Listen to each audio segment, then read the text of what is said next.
Hello, hello, hello. Heart warriors. Just want to thank you so much for everyone that showed up last night to the profound ceremony. It was quite a night. Lots of movement and awakening. Lots of beautiful sharing in the sacred speech, sharing in sacred wisdom, and our own inner child sharing our shadows and our truths. You know, last night's ceremony was profound for me, and I just want to give my deep gratitude for everyone that held space. And at the end of the ceremony, how we all shared our feedback of what the ceremony did for each person. And it's always so different for each person, but a lot of time we see the same things. And last night, you know, I've been doing the ceremonies for a very long time, and I was feeling like I wanted to just stop. And one of our beautiful heart warriors, I reached out to her and said, I think I'm done, you know, because it's a lot. It takes a lot of energy, and I love it, but it's, you know, people have been either canceling, or the circles have become smaller. People are busy. It doesn't work with people's schedules. And I know I'm not the only healer and ceremony holder, a space holder, that is experiencing this right now. Everyone is kind of, it's summertime, people are busy, you know, and everyone's doing their own thing. And, you know, money, some people are scared about money, and people are moving, and it's just, there's so much going on. And here I am, you know, just surrendering to the moon's calling to keep holding space. And, you know, people are living their lives. And I just had a moment, a blip last night after all these years. You know, it's been 12 years, and I've pretty much been doing them almost every full moon. And I just had this deep feeling, and I was like, you know what, I'm done. And my girlfriend, you know, our beloved sister, she showed up, and I needed feedback to know that I'm supposed to keep going. And I needed that humanness. And I had lots of feedback that these ceremonies mean a lot to people. I needed that last night, just so I had that empowerment and support from our soul tribe. Because for me, the soul tribe is so divine and so important right now, especially this time of the Great Awakening, and all the light workers and the warriors and the awakened ones that are coming together in community is, for me, why I moved to Vancouver Island. One of the most important reasons why I'm here is for sacred community. Last night, you know, was very profound for me, because there was a lot of honor, and there was support, and there was love, and there was deep, deep soul sharing. And I was told that, you know, there's a need for me to continue to hold space. And last night, you know, I usually give a lot, and I drum on people while we're doing this, just to keep the energy moving, keep people breathing, keep the energy high, you know, bring in the element of the drum, the sacred drum, the heartbeat. And interestingly enough, I kept having this tug on my right shoulder back here of, it felt like a woman. I kept thinking it was some of the other people that were here that were messing with me and standing behind me. And I would look up in shock, because feeling their presence, feeling their touch. But a couple of people after, when we were sharing, were speaking into what I was experiencing and feeling and seeing, which was so profound, that they could see the ancestors, they could see the people behind me that I was feeling and I was seeing, that kept on kind of like shocking me, because I didn't understand what was happening. But now I see that I'm blessed.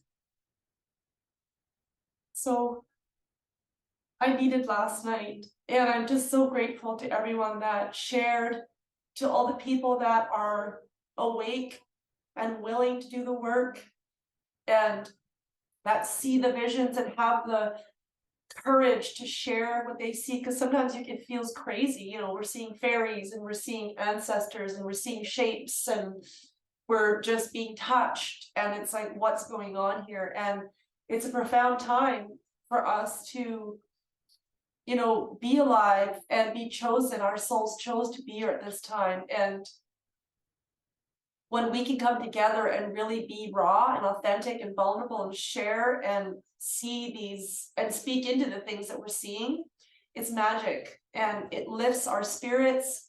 It raises the vibration from love and above. You know, we just clearing out the lower chakras and getting through all that muck and the mire and the old stuff, moving up through the heart, alchematizing the energy, becoming the alchemist and awaken the alchemist, and then moving up into the higher chakras. There is such magic up here, and I know that I had a real sign this morning when I woke up. God spoke to me and said, Samantha, do not give up. Keep going, keep holding space. So you know what, guys? I'm going to keep choosing to hold sacred space as long as you guys keep showing up. And I will, I'm committed if you are. It is my honor. It is my soul path. I got a very strong message from God and Source this morning. I haven't felt that energy for a very long time of this. I jumped out of bed and I, you know, reached out to some people and said, can you please share?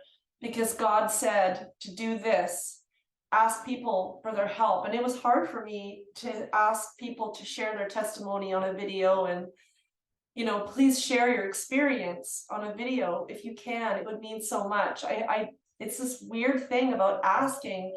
And I know that for a lot of empaths, like we've been poisoned by the narcissistic relationships that have usually been family and our loved ones. But the thing is, it's the micro of the macro. What's been happening on the inside with our families behind closed doors is exactly the way the government and the system treats us awakened ones, these heart beings that we are. You know, the inner child is awakening, and you know, the empaths are awakening right now, and it's a very, very profound time. And as we know, the narcissistic government does not want us to speak up, does not want us to wake up, does not want us to be free, does not want us to awaken our hearts. But the thing is, this is how we fight back. It isn't through anger, it isn't through fear, it isn't through sharing you know, scary things that are on the internet that keeps plummeting us all the time, all the chemtrails and all this shit that is going on. It's just the chaos that we need in order to ground into our sacred power. This is our time. This is the Great Awakening. And this is why we need more healers and feelers and magicians and wizards and sacred beings to awaken and come into their power more than ever. So, dear ones, I am so honored to continue holding space for those that continue to show up, not only for our community, but for themselves, because it isn't easy. And I see you and I understand how difficult it is to take your busy schedule and show up and share and get into your heart and get into your breath and be vulnerable in front of other people when you're tired and we're just pushing through stuff. You know, people are dying and things are happening, relationships are ending, work situations are ending. It's a very, very critical time for us to come together more than ever in sacred communities. So I give you my word that as long as I'm alive, I will do my best to continue to hold space, sacred space, for breath, chakra clearing, for authenticity, for sharing and awakening the warriors that are within us, and keep sacred, safe space for the empath and our inner heart warriors to show up and share and heal, because this is our time. This is what we are here to do. So thank you, thank you, thank you, thank you. Thank you. I see you. I so appreciate you showing up and continuing to step into the fire, transmuting fear to love, fear into love. That's why we are here. And I stand with you, brothers and sisters. It is my honor, and this is my great calling that was given to me this morning. This message was so big. So thank you for even letting me share. Thank you for taking the time to listen. So appreciate you, and it's my honor to continue doing these ceremonies.